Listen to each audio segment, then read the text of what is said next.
Are you ready? Let's do it. Are you ready?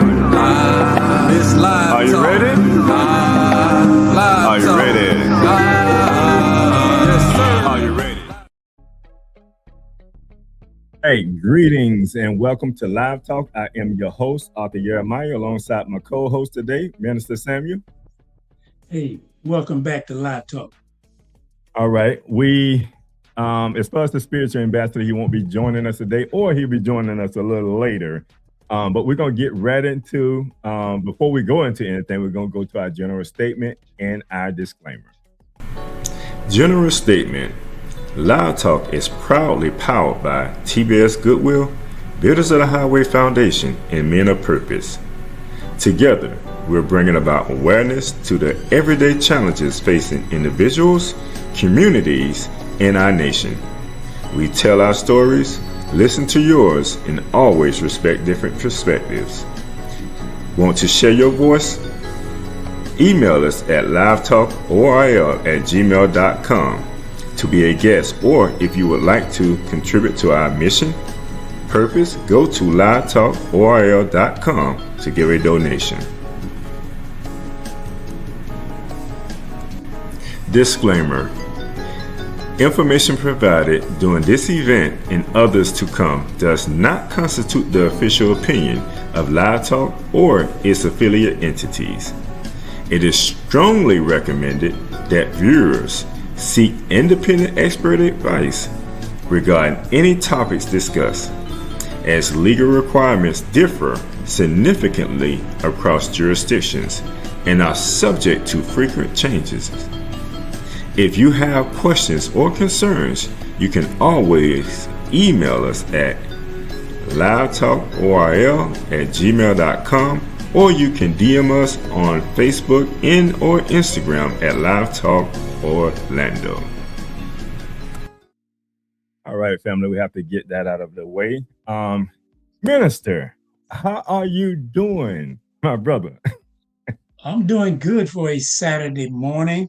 It's always a blessing to wake up and rise with the sun. So get some sunshine with the sun. Indeed, I tell you, man. Yesterday was hot.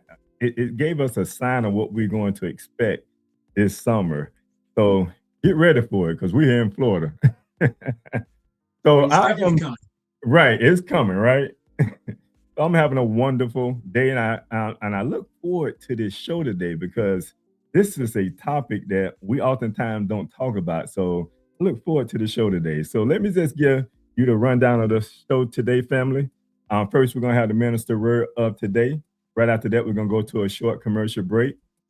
And we'll come back with our main topic. Our main topic, we're going to talk about Black love and marriage, relationships. So that's going to be a very entertaining, and I would say we're going to share a lot of information during that part of the program.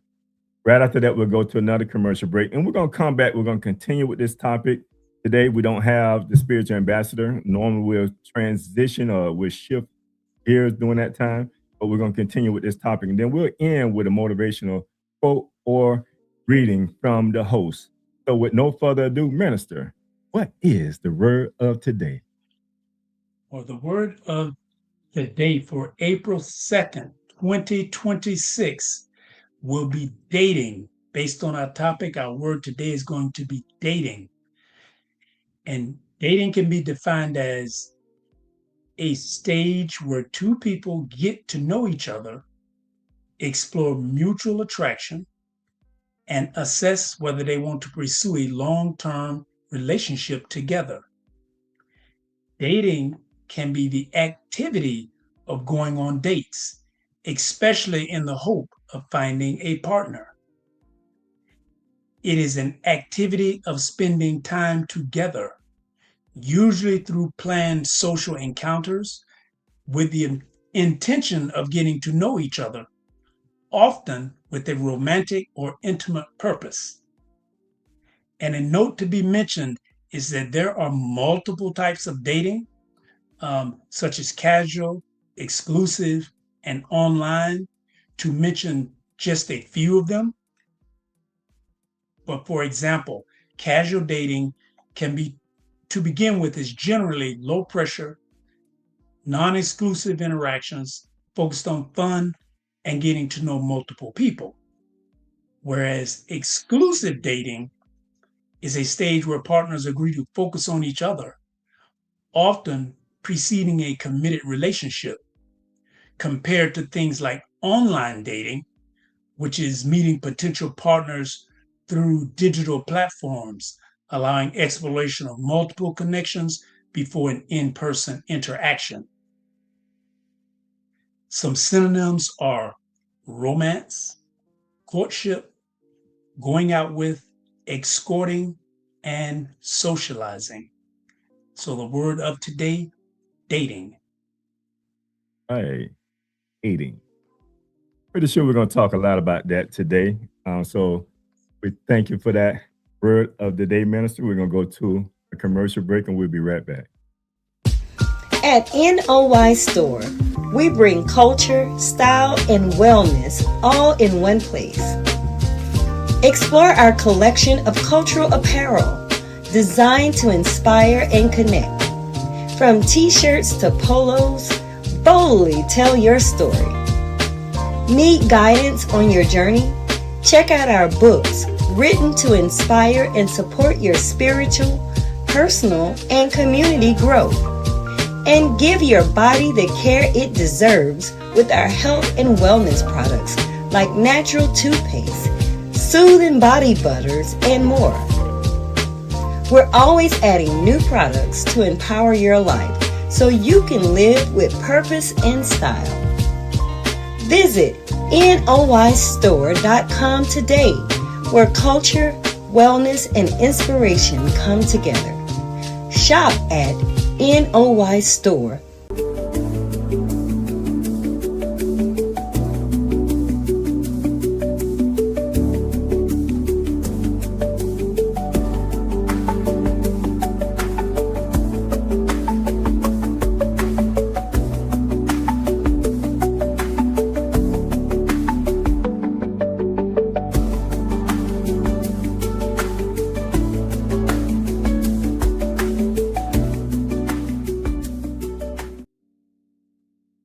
All right. All right. Welcome back, family. And like I mentioned, we'll be getting into our main topic. And today I have two that's going to be joining me. But before we get into that and just introducing them, we talk about dating, relationships, and Black love all the time. But today we want to bring it to we want to have a real perspective from people who are actually living it right now. Not the highlight reel, not social media, but real marriage, real lessons, and real growth. So today we'll be sitting down with a newlywed couple to talk about what love actually looks like today. So joining us today is Jessica and Todd, Mr. and Mrs. Lamad. Gum. Thank you. So we're here to talk about their experience and past relationships and some of the things that may have went wrong to bring them to where they are today. So first off, welcome. How you doing? Starting with you, Jessica. Good, blessed. How are you? Doing pretty good. Taj, how you doing, sir? Well, I'm good and blessed and favored. All right, all right.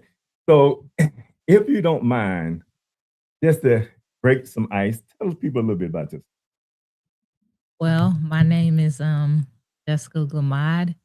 Been married for 3 months shy of a year now. Okay, awesome.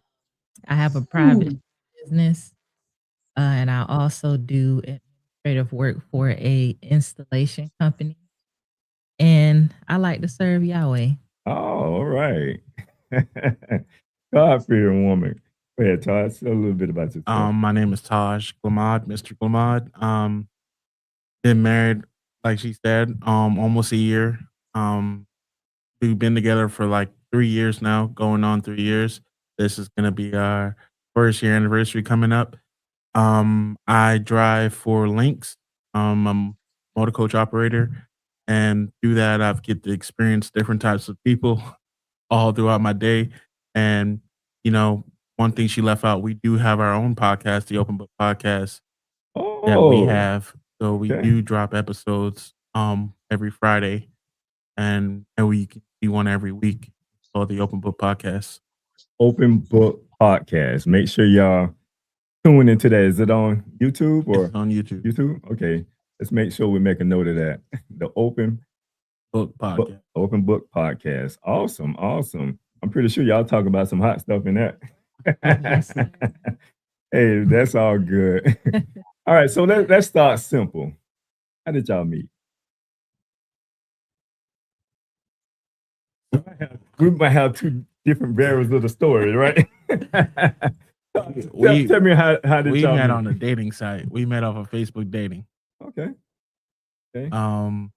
So we when it came to me was I was looking for love. I was looking for a partner and just going through a lot of hurt from my past relationships and stuff. I was really kind of iffy, and I just started looking one day on Facebook, and then I came across her picture, and I liked the picture.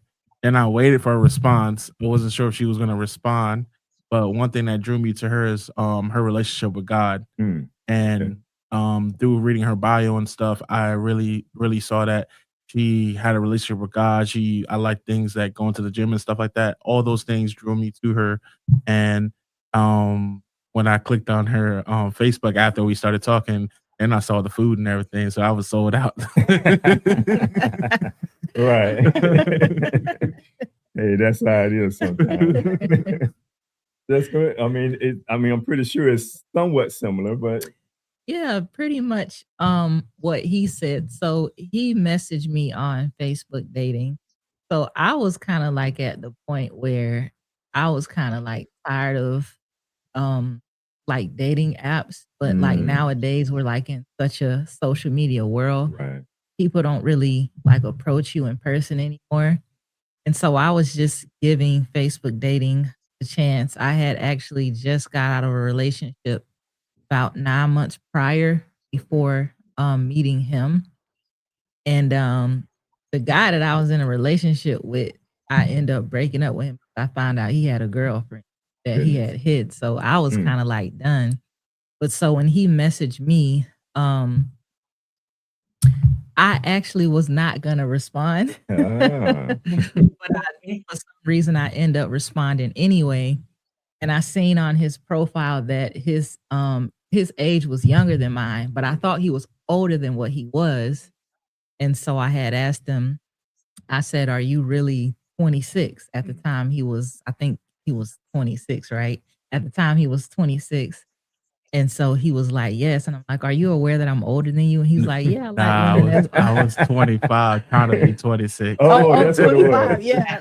I thought he was older than that because Okay. on dating apps, a lot of times men will put, that they're younger than their age Mhm. so that they can talk to younger women. Right. But he was like, "No, I'm really 25." And I was like, "Oh, okay." And so he met like the threshing hold for me. Gotcha. I Gotcha. had this thing where I wouldn't date any younger or older than 5 years or whatever my Gotcha. current age is. And so we end up exchanging numbers and talking and things like that. And the first thing I noticed that he was like really, really kind. And so that's what kind of kept me wanting to get to know him more. Okay. Awesome. Awesome. So, Minister, you started this off with talking about casual dating. You talked about exclusive dating, and then you talked about online dating. So, based on what I hear, it started off like that, like more social media, online dating. Mhm. So now, who approached who when it got to that point? Well, me, of course. Yeah, I was the pursuer. I kept pursuing her, and right away, after the couple of phone calls, I was ready to go ahead and meet in person. So we set a couple dates up, and we started dating from there. Okay. Okay. So, what was your first impression of her, like seeing her in person? Wow, she could dress. Ah. And then, Jessica, what was your first impression of Taj? So the very first time we met in person, I actually met his family. Oh, The okay. first time we Oh, met in wow. person. Wow. Yeah, and so my first impression of him was that he was really nervous. Ah. But come to find out, he wasn't nervous. He just a busybody and move around a lot. Oh, that's what it is. So, and minister, I know Yeah, let me. I'm kind of jumping in there. I know you probably had something. I'll let you jump right on in there. Yeah, I just wanted to jump in because first of all, I definitely want to congratulate the two of you because you are a younger couple who took that step and got married, um, and you went through dating. So I really I want to applaud that because a lot of people don't take that step and don't see the value in it. But like I know that there's a whole lot of different datings, um, like online dating, casual dating. I mean, nowadays they got friends with benefits. As you all know, they got all kind of stuff going on. But the question is, I want to know when you all entered it, were you looking for, and the intent was just to be casually dating? Were you looking for a longer term relationship, or because nowadays that's what's I think is a little challenging because I know people can do stuff online and you can say anything, but until you really meet the person, how do you know what they put online or on the paper or even on the first date? So the question is, and I guess I'm gonna do it to Taj. What kind of dating were you looking for when you started? I'm gonna speak on I'm gonna tell you about me, but I'm gonna tell you what I see too out there. So when it comes to me, I was serious about finding someone to build something with. I really wanted a partner that, we can build a family, we can motivate each other and build each other and go hand in hand. But there's a lot of people out there, they play games. You don't know how many people I went through before I found my wife. It's a lot of people play games. A lot of people just want to hook up. A lot of people just want to see how far they can go, if they can get money out of you, if you got a car, if they don't have a car, they want to abuse you. So it's all about selfish needs and desires. People just want to use you. So what drew me to her, like I told you again, was her relationship with God, and how she carried herself. And also when I met her in person, the way she spoke and carried herself, and doing us talking throughout dating, she assured me of who she was and what made her stand out from the rest. Some people, you can learn a lot from a person when they open their mouth and they speak, but you just have to be here to listen, have that ear to listen, because people will tell you who they are as soon as you meet them, or as soon as you start spending a lot of time with them. The truth does come to light.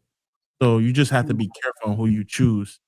Now, when it came to me, um, I would say that I, like I said, my first choice, it sh Jessica was not my first choice. I had a whole bunch of people that was messaging me, but she's the only one that I know for sure, the fact that, I can put the dime that I want her. I wanna be with her. My intention was to get married. My intention was to build something for the future, someone I could start a family with. A lot of people don't see that. A lot of people wanna play games, especially my age. A lot of people, it's not with I guess you had a follow up on that, minister. I had a follow up. Yeah, go ahead, sir. At what point did you find out that this is serious? Like this is like it because you said prior to that it was like what 3 years before y'all got married, 2 or 3 years. no, that after we got in we so we dated for a year, Hmm. made it official, then we got engaged for a year. Then this coming year, that'll be our first year of marriage, Okay, full marriage. so before that, so when did you say, man, this is? And I'm gonna ask you this, Jessica. When did you say this is it? When did you realize that this is serious? Because you've been in other relationships, and like what Todd's saying, a lot of games. People playing a lot of games, and we know marriage is real. Like this ain't no game. So when did we find out that this is serious? So for me, um, truthfully speaking, I think it was probably about once we got to a little bit over the 1 year mark of exclusive where I was like, okay, this is serious because at that point, that's when I think I want to say I remember that's when I really felt like I loved. Mm, And then we had went through some things already earlier on in our relationship. And I always tell people our relationship didn't start off like traditionally, like how when you first get with someone, it's like the honeymoon phase, everything is just all peaches and cream and dandy. We didn't start off like that. We had okay. some things go on. And so when we overcame them and we stayed together, that's what made me be like, okay, this This is is it. serious. Cause me, I'm a runner. Like if I see red flag or something that's like, okay, I ain't staying. You got 2 months top. Mm, But so with him, I stayed and, we worked through those things and now we here. awesome. Awesome. And Taj, you already said it like a mouthful when you talk about a lot of games, people playing a lot of games. So I my assumption is seeing at that point in time that he wasn't one of those ones that playing games. So I need to buckle down and lock her down. Yeah, the truth of the matter is, yeah, when I saw that and I need to buckle down, and I at one point I thought I almost lost her. I thought that she was about to leave because of something that came up, and I was like, "Oh Lord!" I was praying, man. I down there teared up that whole night. I was like, "Man, she ain't texting me back. She ain't Oh, calling me." it was that serious. I was like, "Lord help me, Yahweh help me." So it just took a little time. I mean, it seemed like y'all grew over that time though, going Mhm. through those trials and tribulations. That a lot of times that's what kind of bonds, a person, a couple together. They go through the trials and the tribulation, and that's good. That's awesome. And then you started off dating. A lot of times people will get into a relationship based off of physical attractions and or off of conditions. You talked about that a little bit and I want to ask this question because we I said within our culture, there are many different cultures out there, and some cultures, marriage is based off of condition. If you do this here, I can do that. When you was thinking about going into this marriage, this relationship, was it based off of in any way conditions or was it unconditional? As far as I start with you, Jessica. Honestly, when I went into the marriage, in my mind, it was like I really feel like Yahweh called me to be a wife. And so surprisingly enough, for most of my life, I was actually scared of marriage. I ran from marriage. It wasn't until I was about 25 or about 26 where I was like, I really feel like Yahweh want me to be married because I just felt very led to prepare myself in those ways despite me not wanting to be married. And so I began to ask myself, why are you doing all these things to like,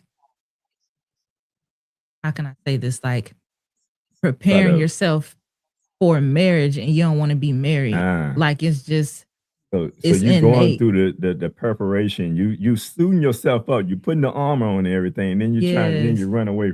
Yes. Like I wouldn't be friends with men I was attracted to Mm, and things like that, abstinence and stuff like that. And so for me, marriage for me was about honoring Yahweh and feeling like I really do believe I could be a good helpmeet or an asset to a husband.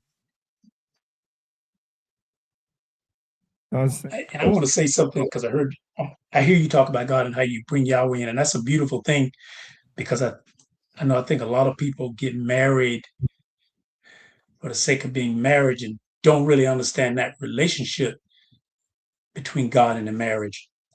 But something I heard earlier, and Jessica, I guess maybe you can take this one.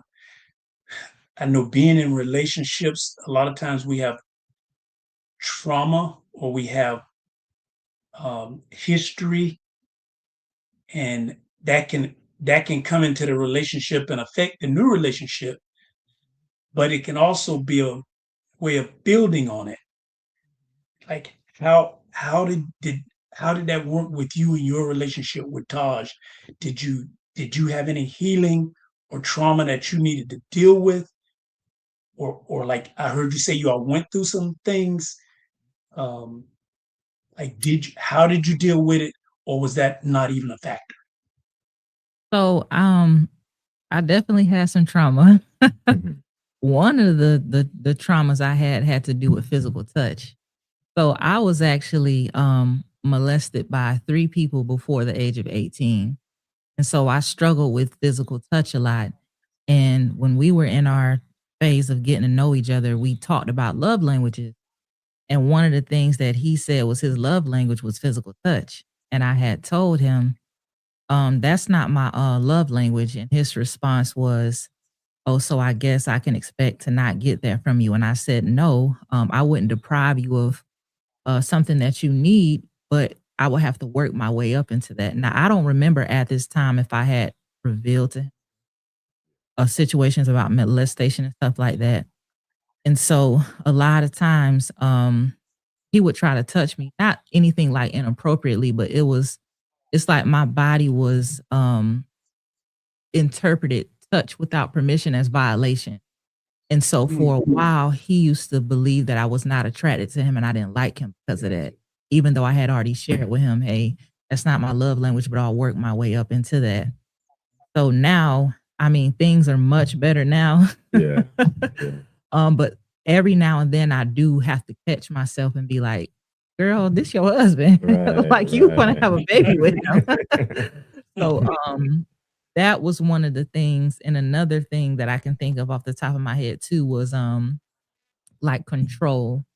So I don't really know the exact moment this became a thing for me, but I have this big thing with control. I don't like feeling like I'm being controlled. So um I know of people, of women who have been in domestic violence situations. Fortunately for me, I have never personally experienced that.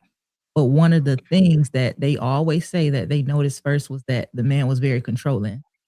So I interpret control as, okay, next thing you gonna do is hit me. So now I'm like kind of on the defense. And then sometimes with him, it's not even a control thing. Sometimes it be rooted in logic, but my mind is like, is you trying to control me? Right, right. Yeah, it's the past experiences that sometimes we have to get over, and one of the things you had to, bring back to consciousness is, and this is my husband at the end of the day, and you never been in this particular situation Mhm. before that you trust in somebody to, be gentle to you, to protect you, to make sure that you're secured at all times. So it's letting loose and allowing that to just genuinely happen. And I get it. We all struggle with past experiences. Um, and I would like, Charles, is there any trauma? I like the question that Minister posed that Yeah. you dealt with. So, I've had a lot of trauma.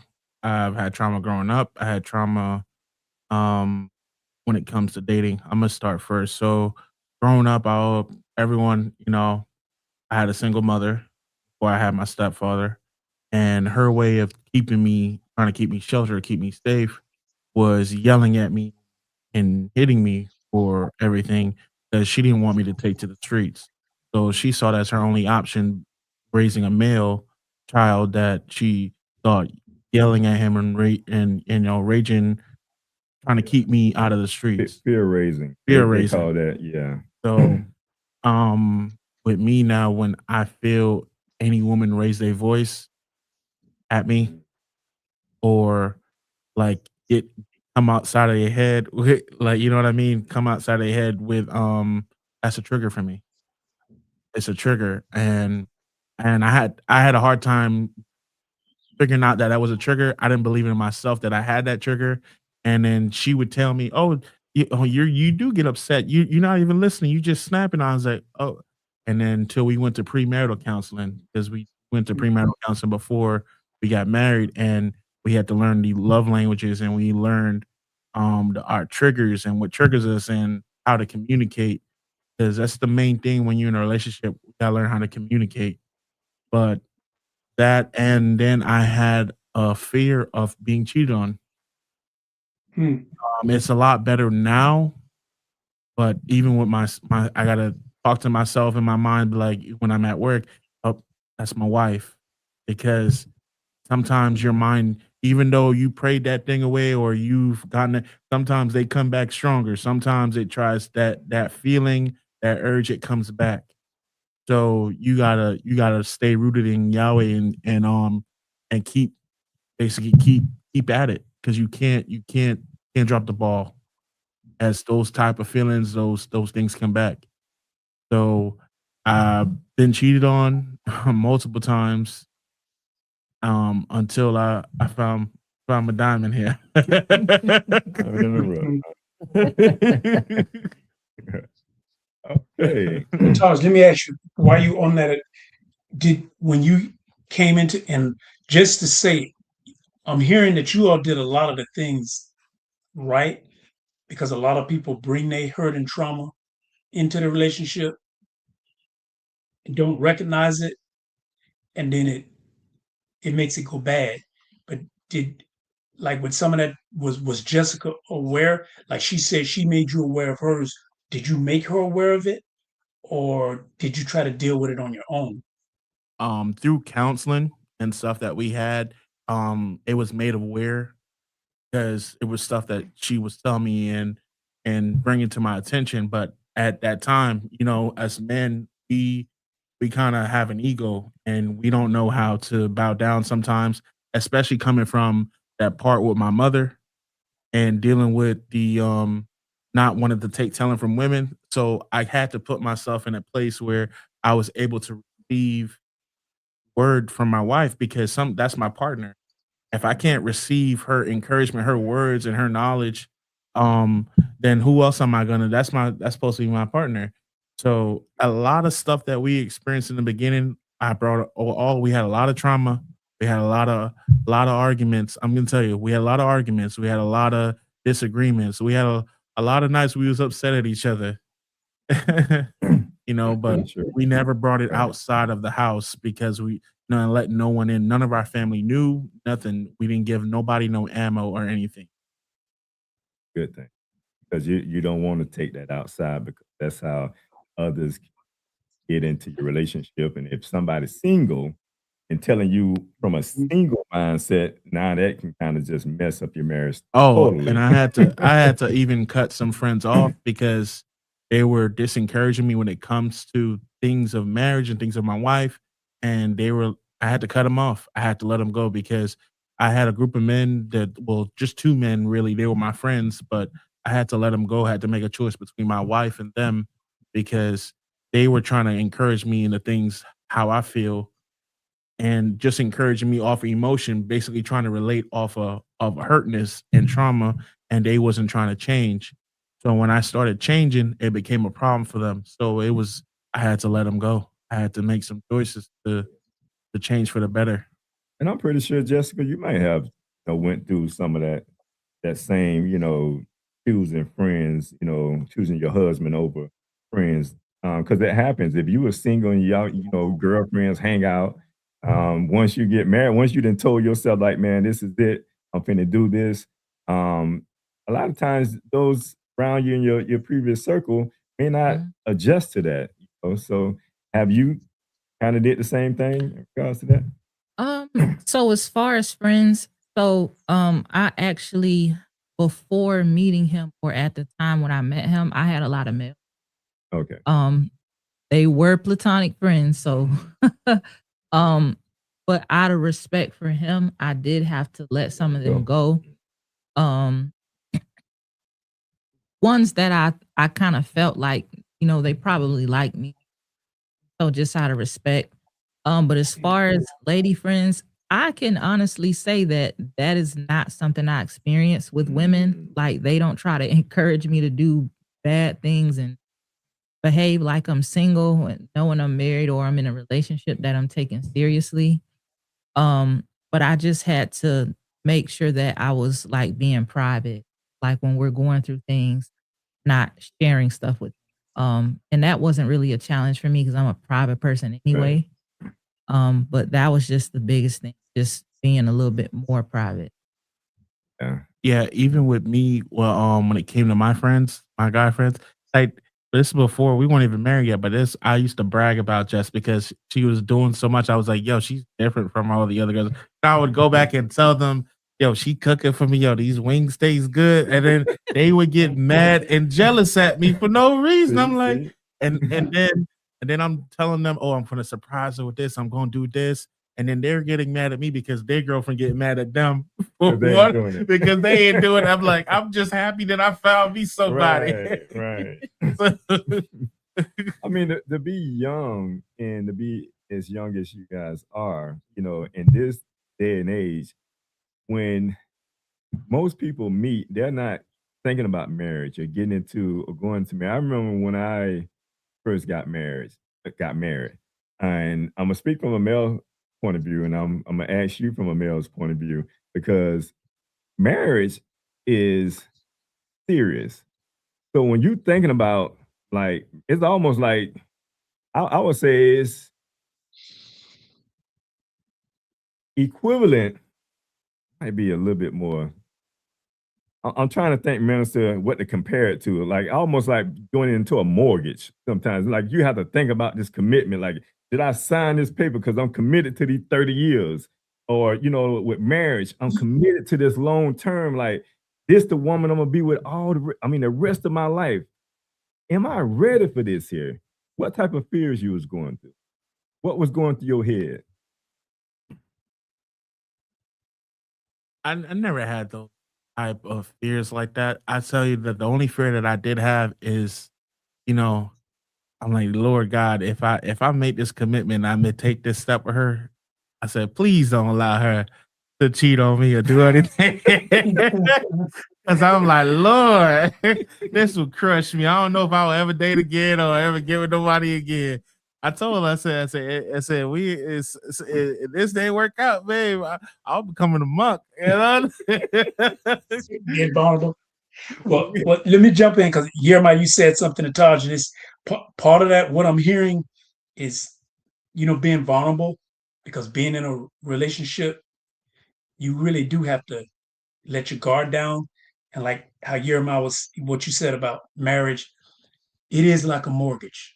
That's a good way to put it, because or spiritually, it's a contract, and you do have to understand that contract is important. Like in business, when you sign a contract, there are things that you are required to do within that contract.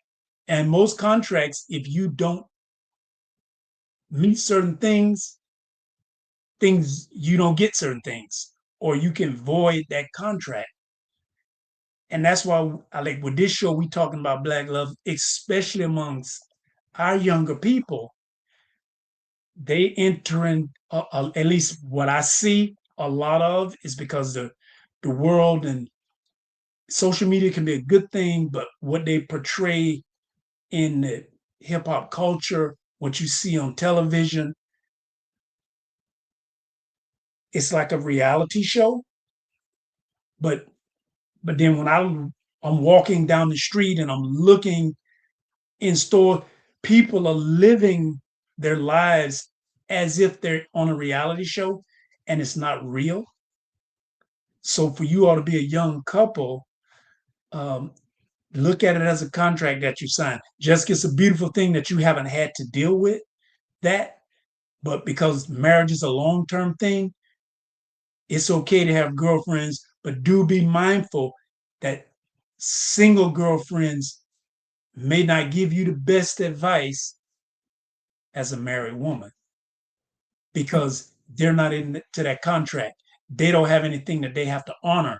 They don't have anything that they have to lose. So taking the step, this is why we wanted to bring you all on, because it seems like you guys have kind of navigated a lot of the weeds that's out there. Like in order to get to the house, you got to go through a whole lot of weeds. But look like y'all all made it to the porch, and both of y'all still got clean shoes on. Indeed. And the reason I asked that question, Todd, is because I know when I was getting married, and one of the questions that I asked myself, because it is a real commitment, like what the minister just said.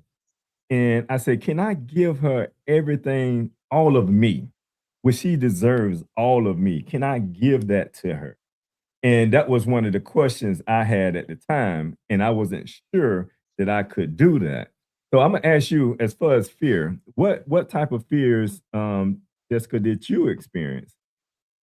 Just going into this and knowing that it's marriage now. This ain't a relationship like a high school or a middle school relationship. This is a we talking about this is it. So what's saying at that time, you know, going through your mind, and what fears jumped out at you? For me, I would say questioning, am I making the right decision? Because again, marriage is it's a big deal. It's not like just boyfriend and girlfriend. Y'all say I don't want to be with you no more, and y'all go y'all separate ways. Like you're merging your life with someone else. You are becoming one, and this is the only relationship in your life where you go before Yahweh and you make vows to that person as well as him. And there's a scripture, and I think it's in Ecclesiastics about you make a vow to Yahweh, you got to answer to that vow that you made. You got to stick to it. He's going to hold you to it. And so, for me, I was scared of like, okay, I'm making this vow before Yahweh. What if I'm making this vow before Yahweh with Yahweh and him to the wrong person? And it wasn't because I actually felt like he was the wrong person. It's just a what if. And so, and also the same thing with the cheating. Yeah. That's not really something I think about, but it is something that I have experienced, unfortunately. And it's something that I've seen a lot of. And so for me, that's like a really, really big deal. Like it's like to me, it's like the ultimate form of betrayal you can do to your spouse. Mm. And so I'm very much against it, doing it as well as receiving Right. being on the receiving end of that. So I think those were probably the 2 biggest fears that I had when it came to going into marriage. And I know y'all went through marriage counsel. Minister, I don't know if you was a part of any of that as far as the counseling part. But like even going Not directly. indirectly. Okay. Yes, not directly, but indirectly. Okay. But as you know, if it wasn't shared with you, when you get married to the person you know at that moment. But throughout time, we all change.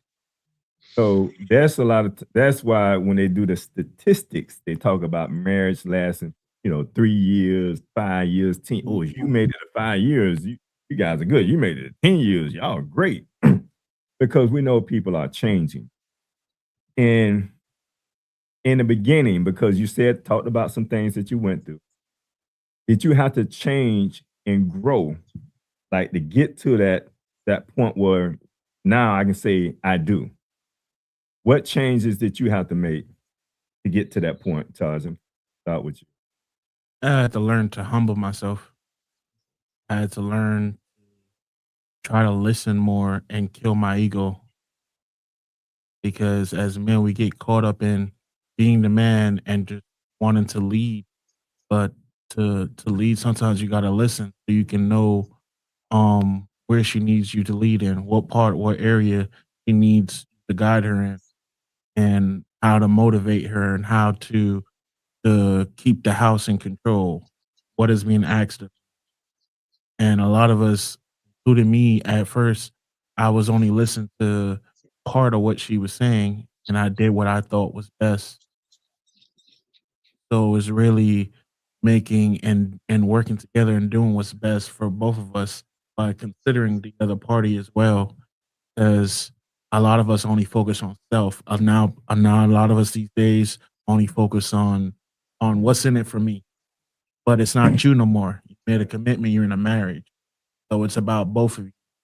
It's proper communication, um, figuring out what she wants and what I want, and then middle. A lot of people don't know how to do that when it comes to marriage or any relationship period. So that's what I would say when it comes to that. That's unconditional because see, you was basing certain things. A lot of times we do off of condition. So he needs to do this here, or he needs to do this here. That's a condition. If we merit this person for who they are, then we accept them for who they are. We don't try to change them per se, although, like I mentioned, over periods of time, we have to change to just meet the needs of one another.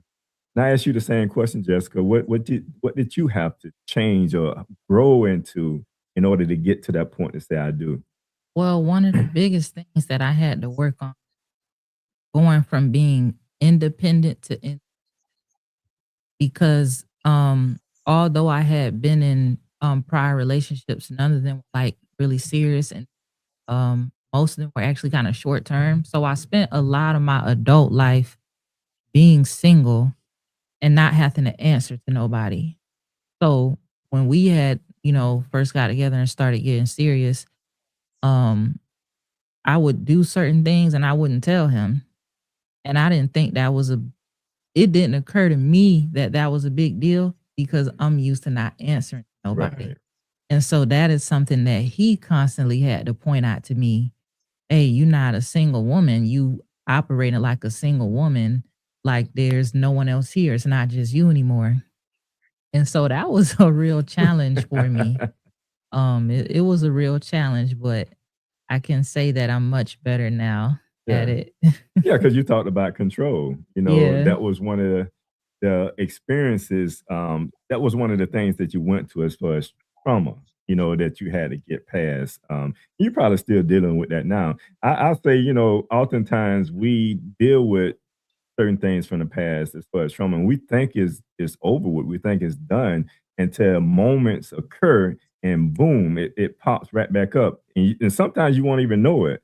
And because you guys know one another now, you can always now point that out and say, hey, you remember you talked about your childhood trauma?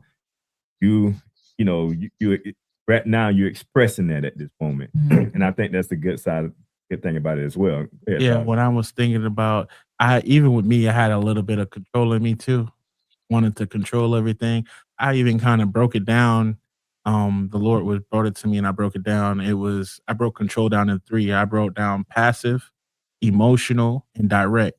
So when you're doing emotionals, when you're trying to manipulate somebody emotionally, and then the passive is just you're doing it indirectly without knowing or withholding stuff. And then direct is like you're just doing it regardless, just because you want to get your way. So I've been working a lot on that too, because like I said, you have to learn how to communicate with your partner. Right. And no one's perfect. Our relationship is not perfect. We do have, our ups and downs, but for the most part, we're unified, and with one purpose, and that is growth in God. Minister. Well, let me say, let me ask a follow-up. Minister, you had anything before I follow I was up? very yeah, real quick, and I don't if you need to switch to subject, but because Taja kind of mentioned it, and I know part of that thing I know we have in our communities, rebuilding the trust, building trust back, and being able to really honor relationships, especially, and it's not just young people, but it's older people too. The thing with the infidelity, the cheating. Um, if you Jessica, if you can speak, what did you do? What do you bring, or what would you say to help, you know, to bring that part of trust into the relationship? It can you expound on that a little more as to are you saying Yeah. like if a person cheats, how do you regain trust or how do you not go into the relationship worried about that? explain a little bit more? Well, I want to go to the beginning, getting into it, not worrying about it, because I hear a lot of people say everybody does it. That's and they do it. They'll say they're gonna get married, but it's almost like they're expecting it, and then when they're in it, they're expecting it. So am I a relic? Is that true, or can that, or you go seek to overcome it? Not that it can't happen, but I hear from especially a lot of younger people as if that's almost normal. So, I don't think everybody cheats. Um, what we gotta understand is that you don't get what you want, you get what you prepare for. So if you Okay. have in your mind that your partner is gonna cheat on you and they have not done anything to make you believe that, you can be manifesting that happening. Live on camera. And so, I think that, we have to give people a chance and make sure that we are not projecting our insecurities and fears Come here real quick. onto other people. All right.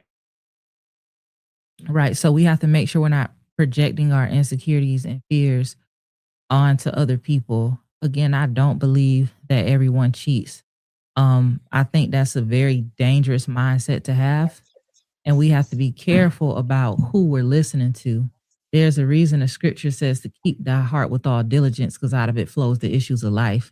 Because you listening on social media, especially all of these broken people getting this big platform to speak to the masses of the world, convincing everybody that everybody cheat. Women ain't this, men ain't that. And now you Mhm. angry and thinking everybody cheaters, and it may not even ever even happen to you.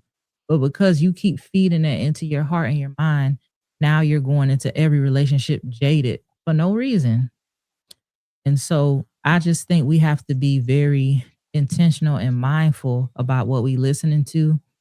And we have to just have discernment when it comes to getting to know people, and take your time and pay attention to what they're showing you in the beginning, because what they're showing you in the beginning, there is a possibility that that can grow and become worse. And so not feeling like if a person has showed you something that you can change them, accept them for how they are. And if you can't accept them, then you just go the other way. Right. Okay, I want to tag team off the wife here. So she's right. Not everybody cheats, but everybody has the ability to cheat. So Mhm. you gotta prepare properly. Know what you get yourself and know what you want. If you want to be married, you have to start building up that that resentment, or that if you're weak in the area, when you know you're weak to lustfulness, or you weak to that certain type of spirit or things, you need to commit to, like, getting help. Or if you're not getting help, submit to God and pray, and just, you don't wear certain things that make you feel that way or entice you, or watch certain things, or if certain things make you arouse or put those thoughts in your head, because some people have those thoughts in their head. Sometimes people get overwhelmed with that lustful spirit. It could be the time of the night, it could be what you're wearing, it could be, something you see on Instagram, social media. Because sometimes social media, it'll just pop up out of nowhere and you don't got no control. I said some of the people at my church, they said, "Social media is the devil." Yeah, so you gotta be careful because it'll just pop out of nowhere. And it's just because they just want to be screened. They wanted you to click on it, and it opens up this whole other tab. And then sometimes that could cause arguments that you don't even know. Because I'm like, I ain't really click Right. on that. I'm just on Facebook scrolling, and then that just pop out of nowhere. And you see people sending you all types of spam messages and all. So you got to be very aware, and just stay away from those stuff that promotes those type of things, because we're not fighting against flesh, we're fighting against spirits and principalities, so we have to be more aware and wise when it comes to certain things. And as a black couple and you're looking to get further, this will help you. It will truly help you. Okay. You know, you talked about communication. Patient. I want to go back to that because when people normally hear communication, the ideal is you say something, I say something, and we're communicating.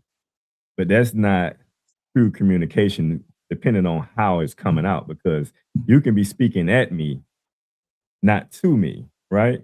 Or you can speak to me and then I can listen to you, and then vice versa. You can listen to me and then we can receive one another. That's a form of true communication. You guys been together long enough that not she don't have to say too much out of her mouth, but just through her movement, like the things that she do and how she may do certain things, that's a form of communication. What type of communication that you receive from her other than her actually saying words that okay, um, she's saying this here, or I need to do this here. I need to go to Macy's, or I need to go, and get her this nice red dress. When But I that, when I see that face change and she just start moving and pacing up and down, I was like, "Oh, she want me to see her." I know when she upset. With certain things, it just ain't the same. right. And when we locking bathroom doors and stuff, and when we not talking and we just plugging in phones, and I was like, okay, something wrong. All right, babe, we need to talk? Is something wrong? Or if we're in a car, she just get quiet. Mm, So I said, are you okay? Is there something that we need to talk through? Is something I said?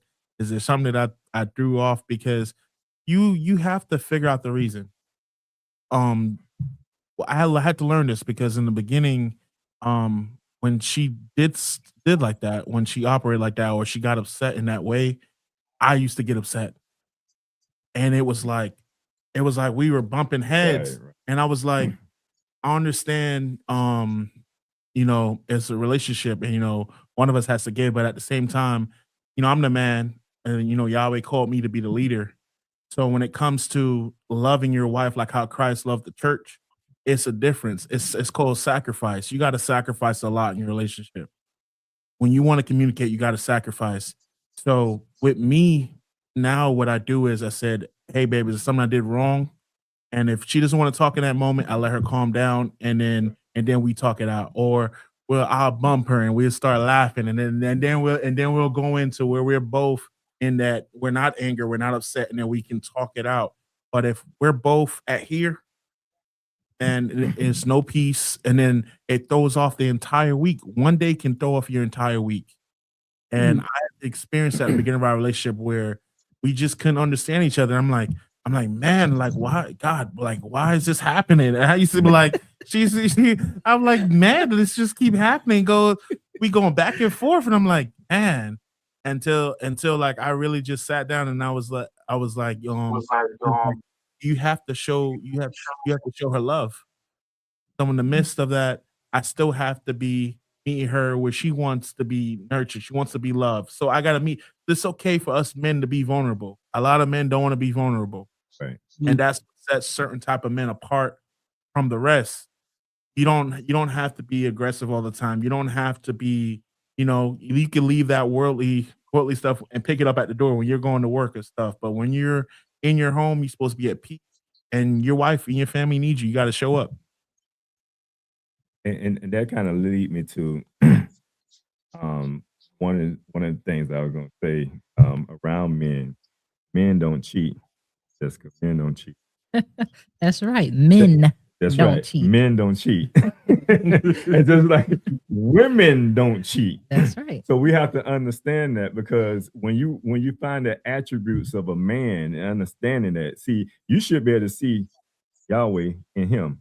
You should be able to see him. And likewise, you should be able to see Yahweh in her. Because that's our first commandment, is to love him with all our heart, right? That's If right. if if he's in you, then I give you all my love, right?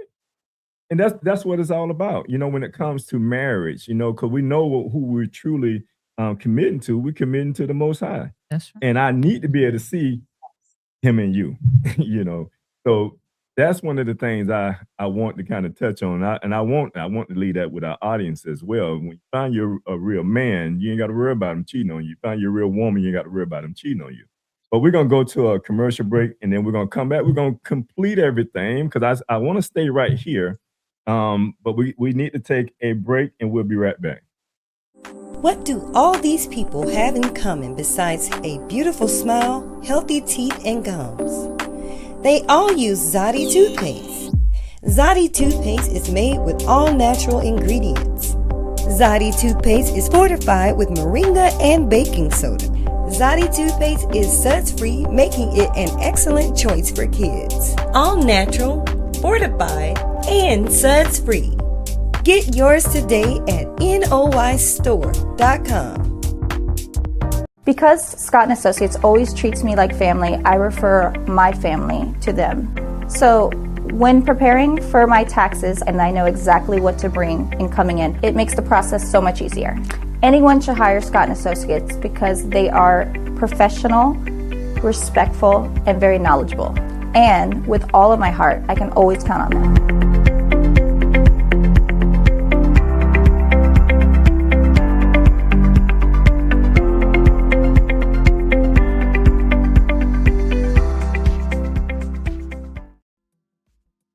All right, so welcome back. We are still here with Jessica and Taj, our newlyweds. And we're just talking about, Black love and relationships. And it's been a beautiful conversation with you guys so far. And I know, Minister, you may have some questions that you still may have on your from. You want to go ahead and step in with that, or want me to continue? Yeah, it's more of a comment and what I like because we're talking about Black love and having younger couples. And the reason I'm excited about the relationship is part of, like I heard Taj mention, that the relationship that Christ is supposed to have with the church and the way a man is supposed to have with his wife. And we're supposed to be examples of that. And going into your marriage, you need to be living examples so young people, heck, even older people can see that this is a reality thing. Like a lot of you're not supposed to just read your Bible. You're supposed to live it. You're not supposed to just talk about a marriage. You're supposed to live it. And I think that's a good thing. And that's one of the main reasons I wanted you all to come on, because you do exhibit the characteristics that's required for a successful marriage. Oh, give a round of applause for that. Thank you very much. No, that's huge. That just means people from the outside can see the beauty of your relationship. And we often, as a community, we want to pour into that. We want to keep it thriving. And especially like Minister been married over 25 years. So you're talking about experience. There's, living experience there. I believe I've been married maybe 20 years or something like that. And that's experience. And we all been through some struggles, to get to that point, like I said, that 10-year point, to say like, I beat all odds and statistics. I think what it is, Minister, 5 years, 3 years. Is it 3 years or 5? Five. We pushing it to say 5. And, Okay. I'm just, for me, it's been 37 years. But Taj, I want to think I heard you say it. No marriage is perfect, but you work on it every day. And people need to understand that. So don't be discouraged. A marriage requires work, but the benefits way outweigh because it's one of them things when you put something in, you put in one, but you get 3, 4, 5 times out what you put in. But it does require work. This is not, Disney where things are just perfect. You got to make the scriptures say, "Be ye therefore perfect." That means you're supposed to, work on making it perfect. And I think it's just a part of us. And I know, like, you're here, happy wife, happy life. I don't know if I'm a big, that I believe in that wholeheartedly. And the reason I say that is this: I think both of us have to be happy. We have to be able to make each other happy. And I get the notion behind that's being said, because it makes things better in the bedroom. At the end of the day, oh, we're on an adult show, right? Yes. So it's like happy wife, happy life. What can I get for you, baby? So no, that's just a part of. But the happiness comes. It has to be both of us. Contributing to that happiness. But I oftentimes talk about true happiness comes from within, and you have to be happy within yourself in order for you to receive. Like anything else is a bonus outside of that. But if you're happy within yourself, and you're doing all the right things that you know you should be doing, then nothing outside of that should make you or should take away your happiness. So first start, it does start with yourself first. And it seems like you guys have made some changes to get to the point where you are right now. So you had to fight the ego, and the ego always flare up, man. I'm telling you, moments that you have to you have to check that ego, especially from a male's point of view. We always checking the ego. So anytime like we're going through fear and we're thinking about things that we shouldn't do or ought to do, like we have friends and they're telling you this, and man, you soft, or man, why are you doing all that stuff there? It's like, hold on, bro. This is my wife. So whatever I do for my wife is what I do for my Oh wife. no, why men get mad at you for getting your wife flowers? Oh Lord. So at this time, I mean, I was, what's been your biggest adjustment up to this point here? Your biggest adjustment, and I know you done talked about a whole lot of different things, but just getting past that point of that ego, man, and just fighting against that ego, and just the ideal of just being vulnerable. What's been the biggest adjustment that you can think of? Letting her in, my inner feelings, my inner thoughts. Um, Sometimes it don't even have to be her. It could be something that you thinking about or something that's been put in your mind. Sometimes you let men allow their imagination to get out of control sometimes, and sometimes you can make stuff up that's not real, and then you can create potential warfare in your home by just imagining something that ain't even there. Hmm. So that's why it's important to unwind and communicate with your partner. Find out how each other's day is going. Find out, just never forget to tell your partner that you love them, and just encourage love and peace throughout the house.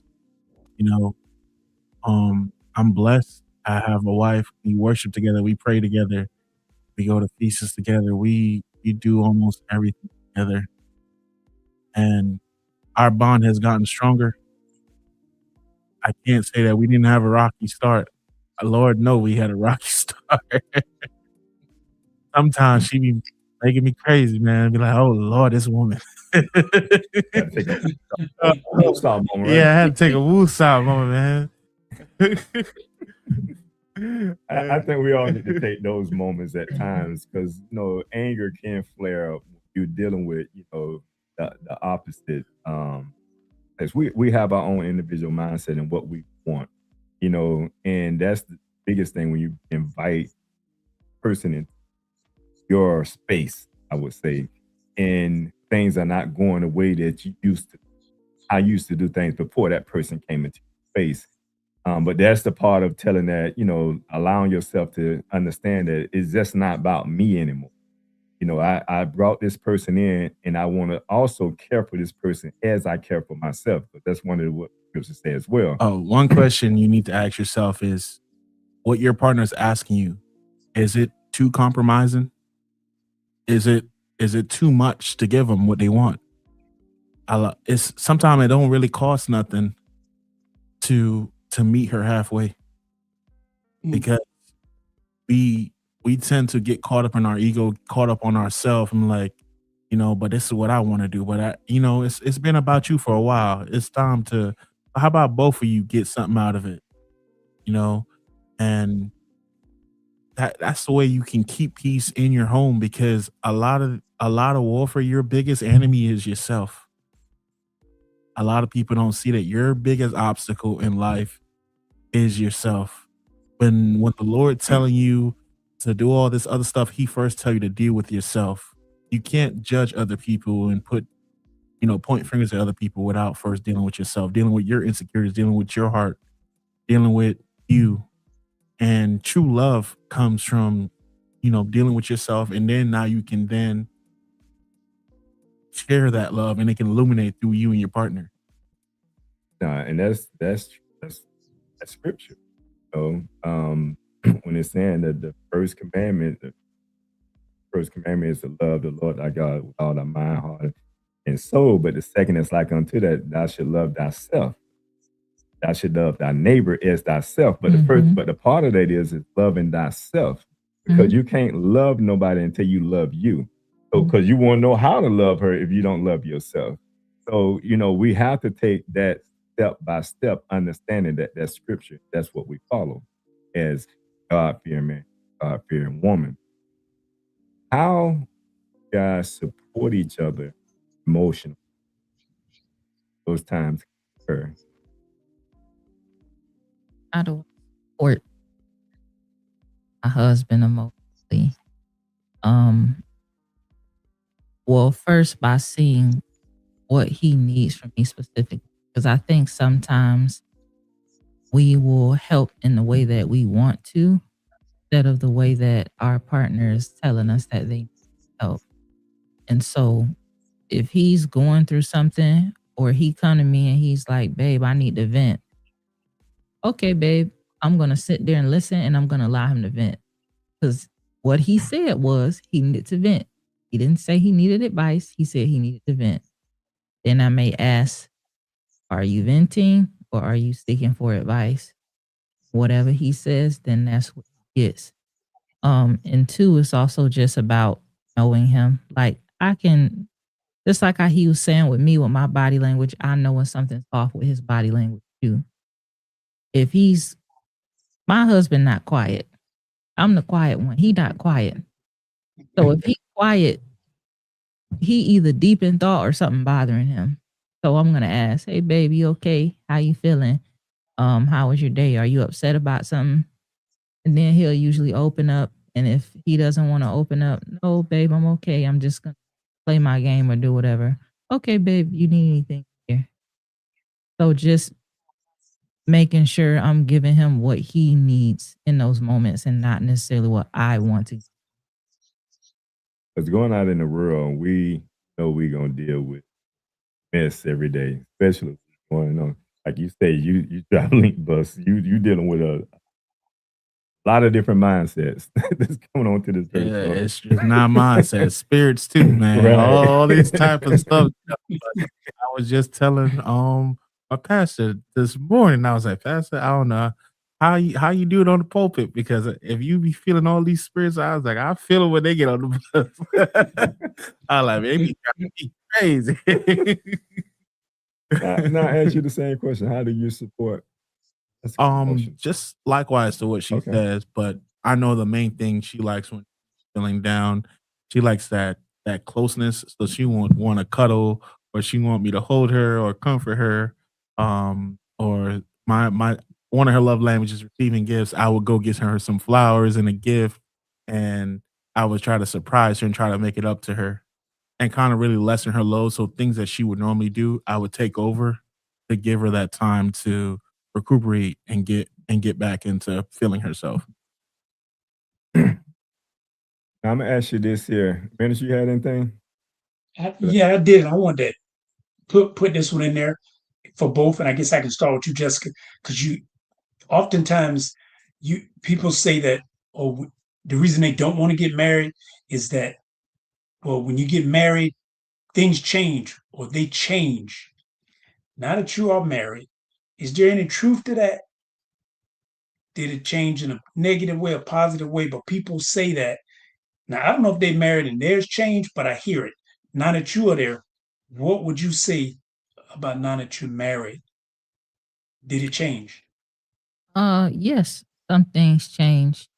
um, things have gotten better. Fortunately, things have gotten better. Um, Change is a part of life. There's seasons and times for all things. When you're getting married, scriptures say a man is supposed to leave and cleave and become. That is something, become one flesh. That is something that is a process that you are going to do. So in marriage, you should be changing. You should not get married and then once you're married, in that season when you got married, you stay like that for the rest of the marriage. That means that there is no growth. Like he said, and what you said, minister, no marriage is perfect. You're constantly working at it. Things is supposed to change. I think it's an unrealistic expectation to think that things is going to be perfect all the time. Nothing's going to change.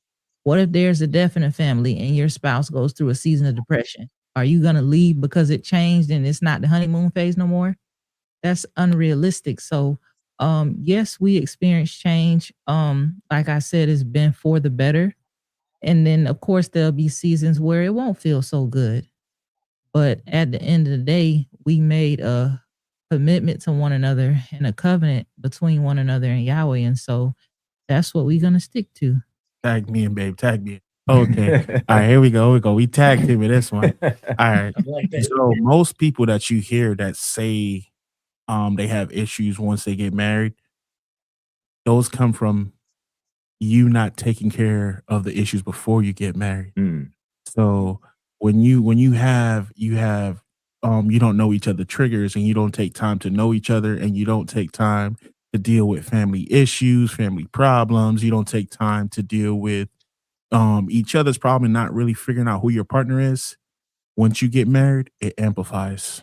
Right. Yeah, because it's just something about when you say I do. I don't know that that's one of the devil's punishment, but he bring down the hammer, boy. Yeah, I'm telling you, if you don't deal with y'all don't deal with everything first and go through the proper counselings and proper healing before you say I do, it will show up within the first couple of months of your marriage. And then some people within those first couple of months, they're ready to throw in the towel because it gets real hard because they ain't going nowhere. I get told if y'all get in an argument, you come over here, you're gonna get 2 sandwiches and get sent right back home. I gotta work it out. You gonna have to work it out. Divorce is not an option. Right. So you gotta go with that mindset. It's not an option. You gotta work it out. We gotta talk it out. We gotta come up with solution and a plan. And maybe sometimes set a boundary. Boundaries are good. A lot of people don't like setting them, but they are really good. Even God himself set boundaries. We have land in the sea, the sky in the sea. Yes. So boundaries is good. A lot of people are scared of boundaries, but boundaries make healthy relationships. And when you set certain boundaries, it protects not only you and your partner, but it protects everyone else and it protects your peace.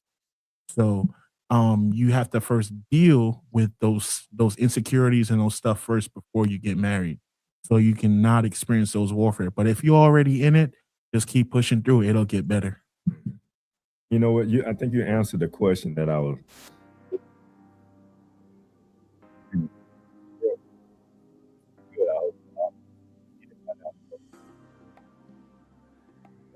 Married and maybe newlyweds and didn't know how to handle that. What does healthy love look like? Healthy love. I would say just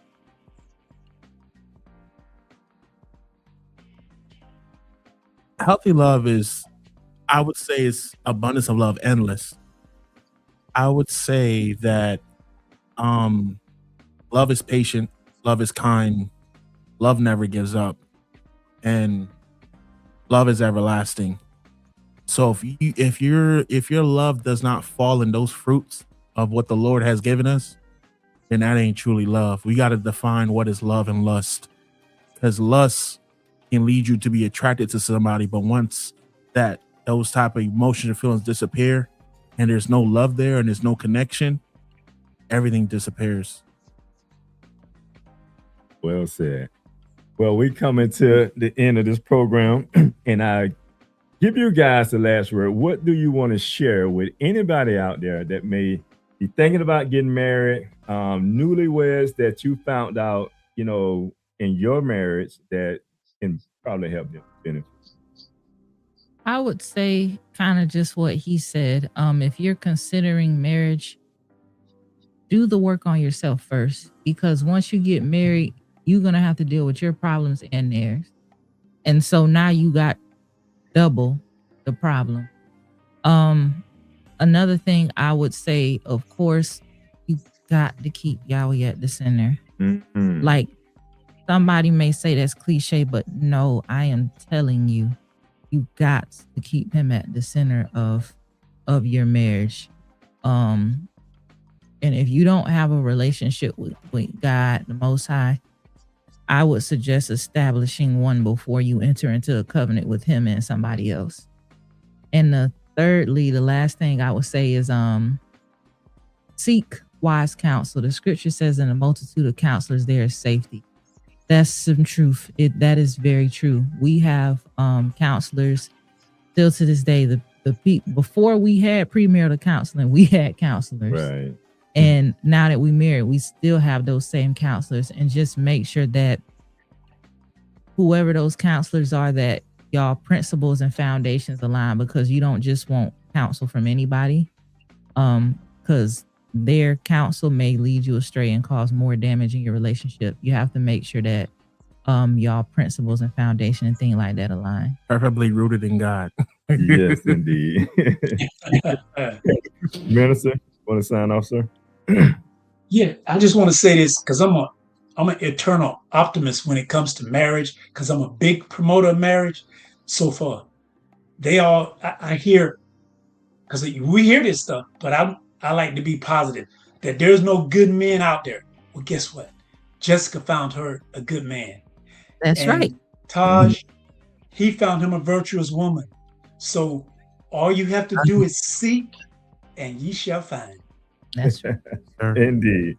And I'll leave you with this here. Black love is still strong, as you can see, but it requires intention, it requires patience, and it requires growth. So I say, from the host, Peace and Prosperity, and from Live Talk, we are out. Bye, y'all. Thank you for watching Live Talk. You can follow us on Facebook, Instagram, and YouTube at Live Talk Orlando. Please subscribe to our YouTube channel. Hit on the notification button so that you can see more videos like this. You want to join the show? Email us at livetalkorl@gmail.com. You can also follow the host on Facebook and Instagram at Arthur Jeremiah. And visit the website, thenoystore.com, to pick up your copy of The Spiritual Significance of a Name.